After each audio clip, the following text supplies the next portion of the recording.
अध्यक्ष जी, आज यहाँ पर बिहार राज्य आंगनबाड़ी वर्कर्स यूनियन के प्रथम सम्मेलन में मौजूद मंच पर उपस्थित हमारी पार्टी के वरिष्ठ नेता और माननीय विधायक कॉमरेड सतदेव राम जी, मंच पर उपस्थित पूरे बिहार में आंगनबाड़ी बहनों के लिए, माताओं के लिए जुझारू आंदोलन की प्रतीक बन चुकी रंजना यादव जी,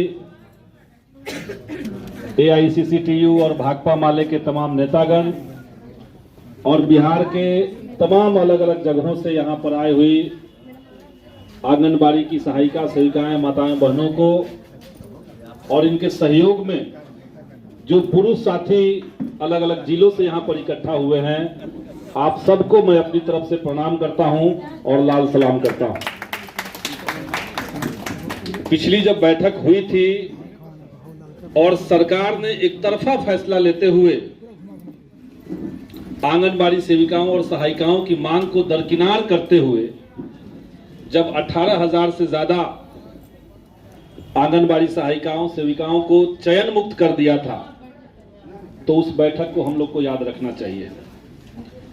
उस बैठक में रंजना जी जो बात कह रही थी और उनके आंसुओं में जो आक्रोश था, हम लोगों ने वही तय कर लिया था कि इस आंसू को अपनी ताकत बना करके एकजुटता के साथ सरकार को झुकाएंगे, और हमने अंततः झुकाया।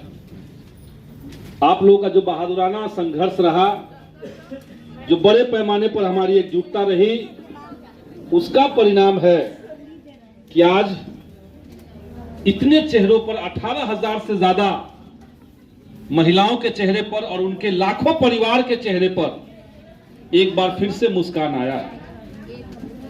तो जो तात्कालिक लड़ाई थी उसको हम लोगों ने जीत लिया है, लेकिन लंबी लड़ाई बचा हुआ है। और लंबी लड़ाई क्या है? लंबी लड़ाई है, इस देश का कानून ये कहता है कि जो कामकाज परमानेंट नेचर का होगा, जो कामकाज अस्थाई चरित्र का होगा, उस कामकाज के लिए अस्थाई व्यक्ति चाहिए।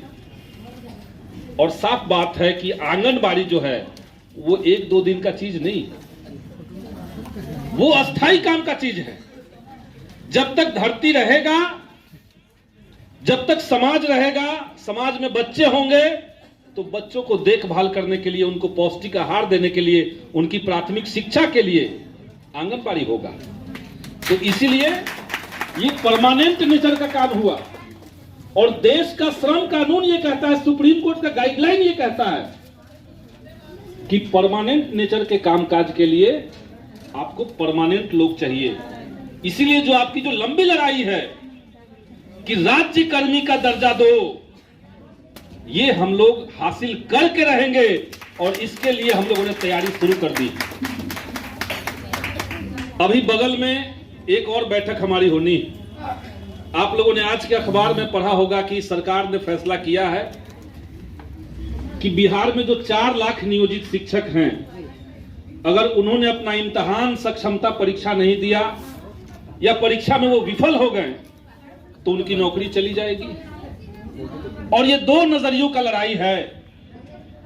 जब हम लोग सरकार में थे, महागठबंधन की सरकार थी, उस समय उनको राज्य कर्मी बनाने की बात हुई, लेकिन जैसे ही भाजपा के हाथ में कमान चला गया, अब नौकरी छीनने की बात हो रही है।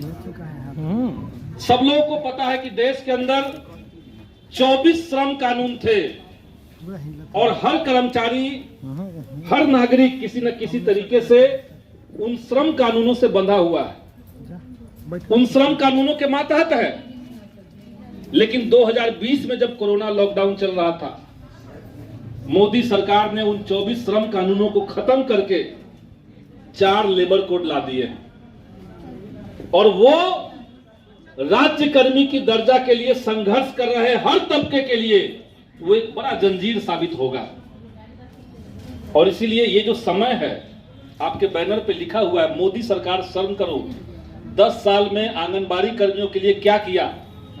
चूंकि लोकसभा चुनाव होना है, जब विधानसभा का चुनाव होगा तो हम लोग नीतीश सरकार से भी हिसाब लेंगे, लेकिन अभी लोकसभा का चुनाव है, तो जिसका चुनाव होगा उसका हिसाब करेंगे। 24 का चुनाव है तो हम लोग केंद्र सरकार का हिसाब करेंगे, क्योंकि केंद्र का मूल्यांकन होने जा रहा है और केंद्र ने पूरे देश के भीतर राज्यकर्मी की बात छोड़ दीजिए, आप लोग की भी परिवार में जो बच्चे आर्मी की तैयारी कर रहे थे, सेना के जवान बनने का सपना देख रहे थे, परमानेंट एक नौकरी था सेना की बहाली, उसको खत्म करके वहां पर के अग्निपथ ला दिया। रेलवे में परमानेंट बहालियां होती थी, पूरा रेलवे को प्राइवेटाइज कर दिया, उसका निजीकरण कर दिया। एक साल में 1.25 लाख लोगों की बहाली रेलवे में होती थी। 5 साल से बहाली रुकी हुई थी। युवाओं को उम्मीद था, आपके बाल बच्चों को उम्मीद था, आपके घर के नौजवानों को उम्मीद था कि 5 साल के बाद बहाली आ रही तो कम से कम तो 5 लाख बहाली आएगी, लेकिन बहाली दिया गया सिर्फ 5600।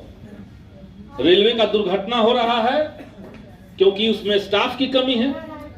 एक ड्राइवर से 18 घंटे तक आप रेल चला रहे हैं, बीच में नींद आ जाएगी किसी को, तो 3-3 आदमियों से का काम एक आदमी से ले रहे हैं और बहाली नहीं हो रही है, क्योंकि सब जगह पे परमानेंट नौकरी को खत्म करने की तैयारी चल रही है। और ये सबसे बड़ा रोड़ा आंगनबाड़ी की जो हमारी माताएं बहनें हैं, जो सहायिकाएं सेविकाएं हैं, उनके रास्ते में सबसे बड़ा रोड़ा ये आने वाला है। केंद्र सरकार की वो नीति जिसमें कोई परमानेंट काम अब नहीं होगा, इसीलिए उन लोगों ने श्रम कानूनों को हटा दिया। इसलिए वो कह रहे हैं कि जितनी बहालियां होंगी सब ऐसे ही होंगी, ठेका पट्टा पर बहालियां होंगी। और उसी के कुछ एजेंट बिहार में आईएएस बनकर के तमाम विभागों में सचिव के पद पर बैठ गए, और ये लोग भी बिहार में उसी तरह की पॉलिसी चलाना चाहते हैं। लेकिन उनको पता है कि बिहार में एक ताकत है, मजदूरों और किसानों की बात करने वाला, युवाओं के भविष्य को संवारने की बात करने वाला एक ताकत है, और उसी ताकत के साथ आप लोग जुड़ रहे हैं AICCTU, all India central committee for trade union.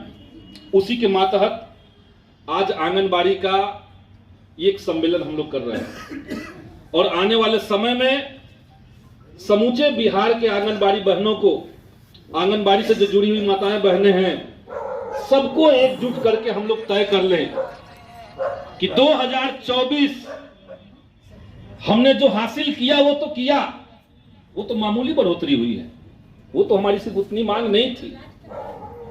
हमारी मांग है कि सबको राज्यकर्मी का दर्जा दो, तो 2024 को हम लोग संघर्ष का साल बना देंगे। ये हम लोग को आज प्रण ले लेना होगा। और इस पूरे संकल्प में भाकपा माले का जो कर्मचारी संघ है, गोप गुट के हमारे नेता यहां मौजूद हैं, AICCTU के तमाम नेतागण यहां मौजूद हैं, पार्टी का पोलित ब्यूरो के साथी यहां मौजूद हैं, हम लोग हैं ही यहां पर। हम लोग एकजुट होकर के इस सरकार को ये याद दिला देंगे कि अगर देश पे राज करना है, अगर देश चलाना है, तो जनता के श्रम का हिसाब देना सीखो, जनता के श्रम का सम्मान करना सीखो। और आप लोग का सम्मान अभी नहीं हो रहा है। पूरे नीचे तक जिस तरीके से करप्शन फैला हुआ है, जिस तरीके से आंगनबाड़ी सहायिकाओं और सेविकाओं को लेकर के पॉलिसी बनी हुई है, CDPO जिस तरीके से मनमानी करते हैं, जिस तरीके से एजेंट लगा दिए गए हैं, काम काज करने में दिक्कत हो रही है। जिनका ये इच्छा भी हो कि हमारे इलाके में बच्चों का संपूर्ण पोषण आहार हम लोग दे दें, ये जो करप्शन का एक दायरा बना हुआ है, उसके चलते दिक्कत। पैसा ऊपर से कट जा रहा है, पैसा ऊपर से कट जा रहा है, हम लोग देख रहे हैं। और जब हम लोगों ने विधानसभा में सवाल किया, 2021 में मैंने सवाल किया था विधानसभा में, पालीगंज को लेकर के हमने सवाल किया, हमने CDPO के ऊपर सवाल किया, लेकिन CDPO ने मोटी रकम ऊपर पहुंचा दी और कार्रवाई आंगनबाड़ियों पर होने लगा।